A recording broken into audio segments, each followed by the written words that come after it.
आदित्य राजाच्या कृपेनं वरुण राजानं टेंडरचा पाऊस पाडला तर रोमिल छेडाला त्यांनी 57 कंत्राट दिली। मुख्यमंत्र्यांची ठाकरे कुटुंबावर टीका।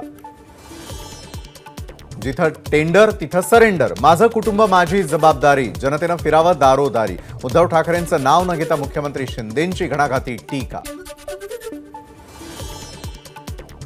कोविड काळात खिचडी वाटपातही त्यांनी पैसे खाल्ले, गरिबांच्या तोंडचा घास पळून स्वतःचे खिसे भरले आणि टेंडरसाठी पर्शियन दरबारचा पत्ता दिला, मुख्यमंत्री शिंदेंचे आरोप।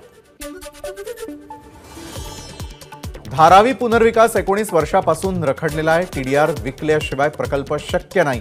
धारावी पुनर्विकास प्रकल्पाबाबत अतिशय महत्त्वाची शिंदेंकडून माहिती।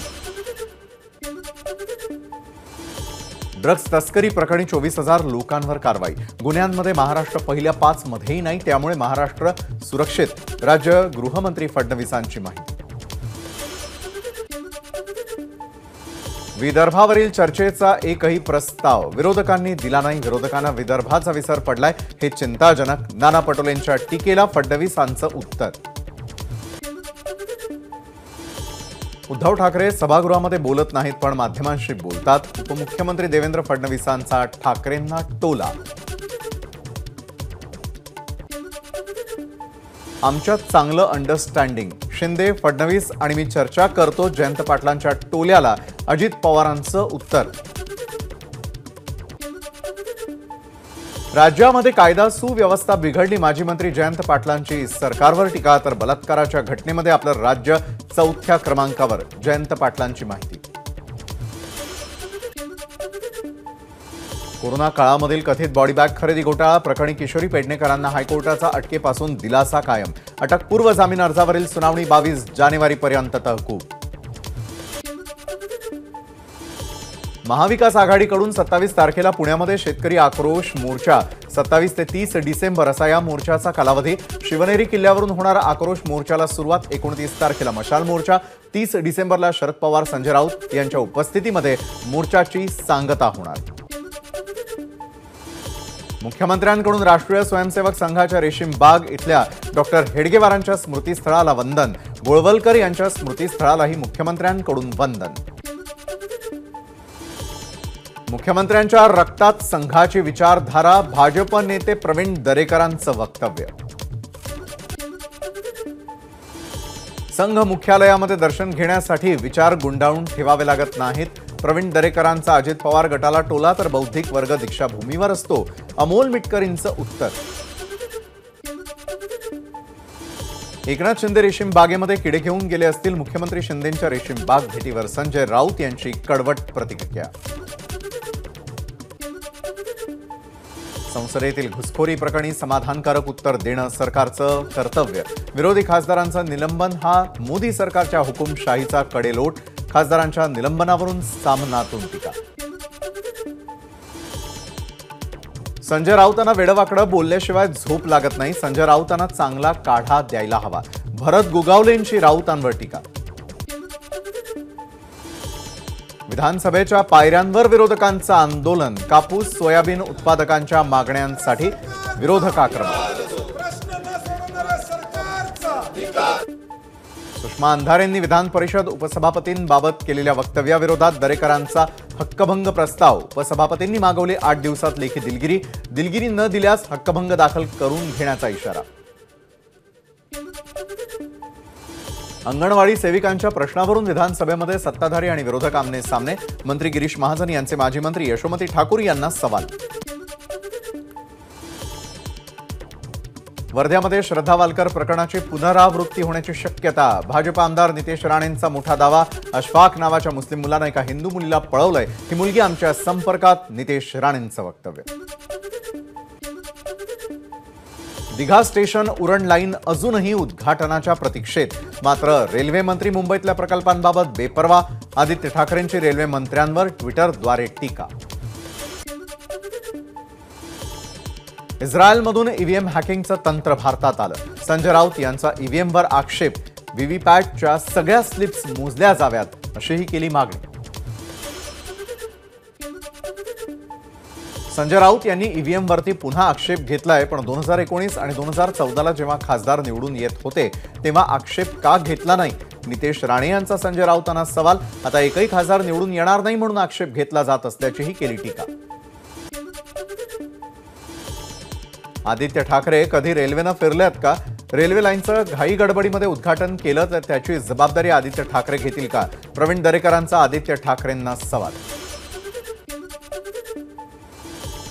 सुप्रिया सुळे अमोल कोल्हेंच्या निलंबनानंतर राष्ट्रवादीचं पुण्यामध्ये आंदोलन. पुण्यातील वारजे भागात केंद्र सरकारचा निषेध. खासदारांचं निलंबन करून केंद्र सरकारनं हुकुमशाहीचा कळस गाठला, आंदोलकांचा आरोप.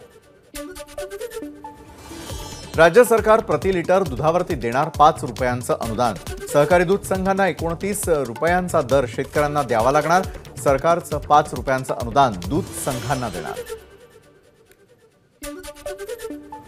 स्पर्धा परीक्षांसाठी आकारली जाणारी 1000 रुपये फी रद्द करावी, तसंच पेपर फुटी रोखण्यासाठी त्याबाबत कायदा करावा. रोहित पवार यांनी विधानसभेत केली मागणी.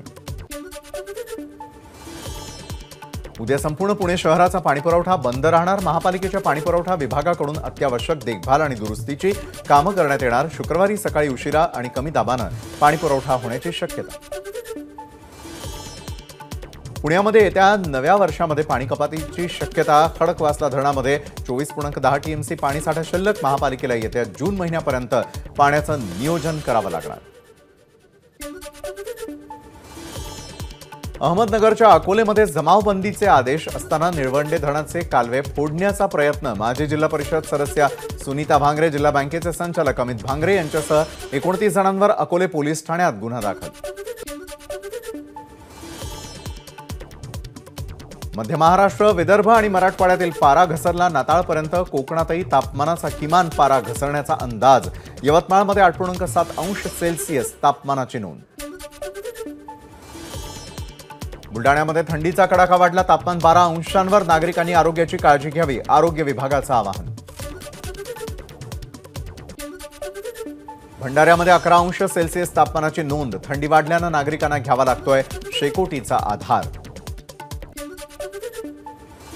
परभणी जिल्हा गारठला. तापमान 10.3 अंशांवर. यंदाच्या मोसमातील हे निच्चांकी तापमान.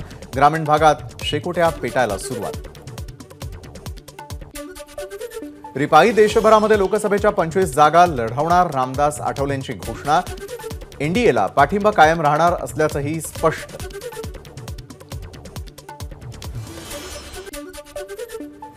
निलंबित खासदारांसाठी लोकसभा सचिवालयाचं सूचनापत्र.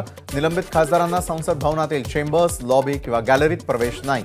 संसदीय समितीच्या बैठकांना उपस्थित राहता येणार नाही. संसद कामकाजासाठीचा दैनंदिन भत्ता मिळणार नाही. परिपत्रकात सूचना. 31 डिसेंबरपर्यंत इंडिया आघाडीचं लोकसभेसाठी जागा वाटप.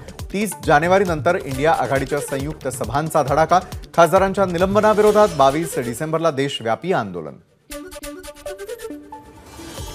पंतप्रधान मोदींनी उपराष्ट्रपती धनखड यांना केला फोन. मिमिक्री प्रकरणावरती पंतप्रधानांनी व्यक्त केलं दुःख.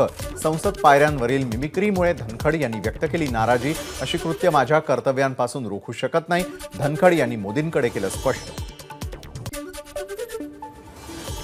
खासदारांच्या निलंबन प्रकरणी काँग्रेस नेत्या सोनिया गांधी यांचा केंद्र सरकारवर हल्ला बोल. लोकशाहीची गळचेपी केली जात असून घुसखोरीवरती 4 दिवसांनी प्रतिक्रिया देऊन पंतप्रधानांनी संसदेप्रती तिरस्कार दर्शवला. सोनिया गांधींचा आरोप. संसदेतील खासदारांच्या निलंबनावरून विरोधक आक्रमक. संसद परिसरात विरोधकांचं आंदोलन. आंदोलनामध्ये सोनिया आणि राहुल गांधी सहभागी. लालकृष्ण आडवाणी आणि मुरली मनोहर जोशी यांना राम मंदिराच्या उद्घाटन सोहळ्यांचं निमंत्रण. मात्र प्रकृती आणि वयामुळे राम मंदिर अभिषेक सोहळ्यात दोघेही उपस्थित राहणार नाहीत. मंदिर ट्रस्टची माहिती. राम मंदिर परिसरामधून एका संशयिताला अटक. या व्यक्तीनं पिवळ्या रंगाच्या हेल्मेटला कॅमेरा लावल्याचं समोर. पोलिसांकडून तसेच विविध गुप्तचर यंत्रणांकडून चौकशी सुरू. टोनी डी जॉर्जीच्या शतकाच्या जोरावर दक्षिण आफ्रिकेच्या भारतावर 8 गडी राखून विजय. मालिकेत 1-1 साधली बरोबरी. आफ्रिकेची सलामी जोडी टोनी डी जॉर्जी आणि रिझा हेंड्रिक्स यांची 130 धावांची भागीदारी. जॉर्जीनं ठोकल्या नाबाद 119 धावा. त्यानंतर तिसऱ्या क्रमांकावर आलेल्या रॅसिव्हँडर ड्युसेनची जॉर्जीसोबत दुसऱ्या विकेटसाठी 76 धावांची भागीदारी. केरळमध्ये गेल्या 24 तासात 115 नव्या कोरोनाबाधितांची नोंद. केरळमध्ये उपचार घेत असलेल्या कोरोना रुग्णांची संख्या 1749 वर. दिग्पाल लांजेकर यांच्या शिवरायांचा छावा या मराठी सिनेमाचं पोस्टर आऊट. 16 फेब्रुवारी 2024 ला चित्रपट होणार प्रदर्शित. अमेरिकेचे माजी राष्ट्राध्यक्ष डोनाल्ड ट्रम्प यांना मोठा झटका. कॅपिटल हिंसाचार प्रकरणी ट्रम्प यांना अमेरिकेच्या राज्यघटनेनुसार राष्ट्राध्यक्षपदासाठी अपात्र घोषित. एबीपी माझा, उघडा डोळे बघा नीट.